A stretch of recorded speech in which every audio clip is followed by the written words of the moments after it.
Labour Party chairman Lion Mohammad Faruk Rahman. আমরা 2025 সালের April মাসে প্রথম নিবন্ধনের জন্য নির্বাচন কমিশনে আমরা আবেদন করেছি। আবেদনের সাথে আমরা দলীয় গঠনতন্ত্র, ইস্তেহার, বিধিমালা, কেন্দ্রীয় কমিটির তালিকা, 100টি উপজেলা এবং থানা কমিটি, 22টি জেলা কমিটি এবং ক্ষমতাপ্রাপ্ত হিসেবে আমাকে নিযুক্ত করেছে। আমরা নিবন্ধনের জন্য যা যা দরকার সমস্ত কিছু দিয়েছি এবং আমাদের একটি ওয়েবসাইট আছে। আপনার সাংবাদিক ভাইরা ওয়েবসাইট দেখলে পরে আমাদের দলীয় কর্মকাণ্ড সব দেখতে পাবেন। তো এইভাবে নির্বাচন কমিশন একে একে 3 বার আমাদেরকে চিঠি দিয়েছে। আমরা সেই চিঠি আলোকে সংশোধনী দিয়েছি। সংশোধনী দেওয়ার পরে আমরা জানতে পারলাম মাত্র 3টি দলকে নিবন্ধন দেওয়া হয়েছে, আর বাকি যেসব দল আবেদন করেছিল তাদেরকে বাতিল করা হয়েছে। আমি নির্বাচন কমিশনের উদ্দেশ্যে বলতে চাই, আপনারা নিবন্ধন দিবেন, যাচাই বাছাই করবেন, বেশ ভালো, কিন্তু ইতিপূর্বে যাদেরকে নিবন্ধন দিয়েছেন আমরা তাদের সম্পর্কে জানি, তাদের দলীয় কর্মকাণ্ড সম্পর্কে আমরা জানি। দলের চেয়ারম্যানকে চেনে, মহাসচিবকে চেনে না, তার দলে কোনো কমিটি নাই, কোনো অস্তিত্ব নাই, তারা কিভাবে নিবন্ধন পায়? এই কিছুদিন আগে আমি প্রধান নির্বাচন কমিশনের সাথে আমি সাক্ষাৎ করেছি। তো আমাকে প্রধান নির্বাচন কমিশন বলেছে যে হাইকোর্টের অর্ডারে তারা নিবন্ধন পেয়েছে। হাইকোর্ট কি চোখে দেখে না? হাইকোর্টের কি তদন্ত সংস্থা নেই? হাইকোর্ট কি তদন্ত করে না?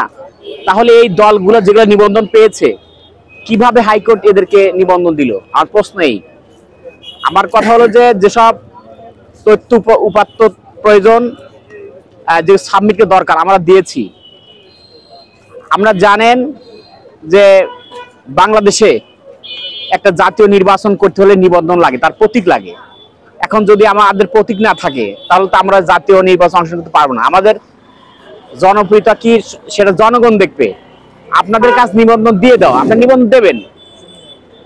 আমাদের জানেন প্রতি মাসে আমাদের অফিস ভাড়া দিতে হয় 42,000 টাকা।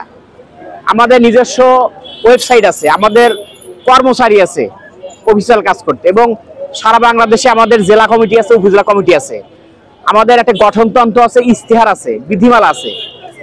এখানে একটা পার্টি কিভাবে চলবে গঠনতন্ত্রে এগুলো সব উল্লেখ করা আছে, এবং সেই গঠনতন্ত্র অনুযায়ী আমাদের পার্টি চলে।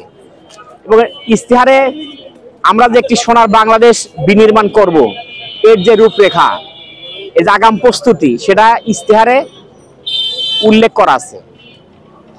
এখন এই রাজধানী সহ সারা বাংলাদেশে অবহেলিত মানুষের পক্ষে শক্তি হল ন্যাশনাল লেবার পার্টি। যেই শ্রমিকরা শ্রম দেয়, শ্রম দিয়ে তাদের বাংলাদেশের অর্থনৈতিক চাকাকে সচল রাখে, সেই শ্রমিকের জন্য আমরা আন্দোলন করি। আমাদের ন্যাশনাল লেবার পার্টি, লেবাররা যদি বাংলাদেশে কাজ না করে তাহলে বাংলাদেশের যে অর্থনৈতিক চাকা সচল থাকবে, বাংলাদেশটা অচল হয়ে যাবে। আজকে লেবাররা, এই শ্রমিকরা কাজ করে বলেই আমাদের বাংলাদেশে আমরা যে শ্রম দেই, শ্রমিক যে অর্থ পাই সেটা আমরা করি। আজকে আমরা সেই মেহনতি মানুষের, সেই অবহেলিত মানুষের জীবন মান উন্নয়নের জন্য রাজনীতি করি। সেখানে যদি সেই দেওয়া না হয় তাহলে আমরা নির্বাচনে অংশগ্রহণ করতে পারবো না।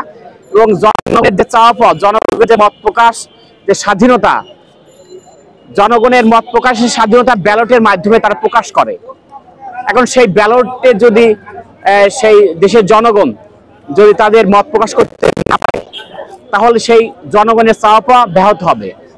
আমি বলতে চাই, ইতিপূর্বে যেসব রাজনৈতিক দলগুলোকে নিবন্ধন দিয়েছেন তাদেরকে চেয়ারম্যানকে অনেকেই চেনে, তার মহাসচিবকে চেনে না, স্বামী স্ত্রী পার্টিও আছে।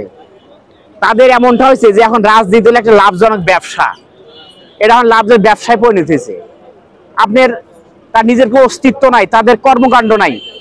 রাজনীতি হলো বাংলাদেশে যখন অসত্যের ছয়লাভে সারা বাংলাদেশের রাষ্ট্রের যে স্নায়ু কেন্দ্রগুলো কবজায় যাদের থাকবে, তখন এই রাজনৈতিক দলগুলো তখন প্রতিবাদ করে সেটিকে ব্যাহত করে। আজকে যদি দেশে যদি অপরাধপণ বেড়ে যায় তখন এই রাজনৈতিক দলগুলি প্রথমে এগিয়ে আসে। আপনি জানেন যে বাংলাদেশ যখনই কোনো ক্রান্তিকাল মুহূর্ত এসেছে, বাংলাদেশে মানুষ কখনো বসে থাকেনি। যেমন বসে থাকেনি 1952 সালে ভাষা আন্দোলনে, 67-68 সালে শিক্ষা আন্দোলনে, 69-এ গণঅভ্যুত্থানে, 71-এ মহান মুক্তিযুদ্ধে, 90-এর স্বৈরাচার বিরোধী আন্দোলনে, সর্বশেষ 2024 সালের 5ই আগস্টে বাংলাদেশের দামাল সন্তানেরা তারা বসে থাকেনি। তারা সেই ঢাকার পিচঢালা কালো রাজপথ রক্তে রঞ্জিত করেছিল এবং সেই রক্তে রঞ্জিত করার মধ্য দিয়ে বাংলাদেশে একটি নতুন বাংলাদেশ বিনির্মাণ হয়েছে। এবং আমরা আশা করেছি, আমরা স্বপ্ন দেখেছি যে এমন একটি বাংলাদেশ হবে যেখানে মানুষের মত প্রকাশের স্বাধীনতা, ভাতের অধিকার, ভোটের অধিকার প্রতিষ্ঠিত হবে। বাংলাদেশে কলকারখানা প্রতিষ্ঠিত হবে, বেকারত্ব দূর হবে, লক্ষ লক্ষ মানুষ বেকারত্ব বাংলাদেশে। আজকে যদি এই বাংলাদেশে বেকার দূর হয় তাহলে সোনার বাংলাদেশ বিনির্মাণ হবে।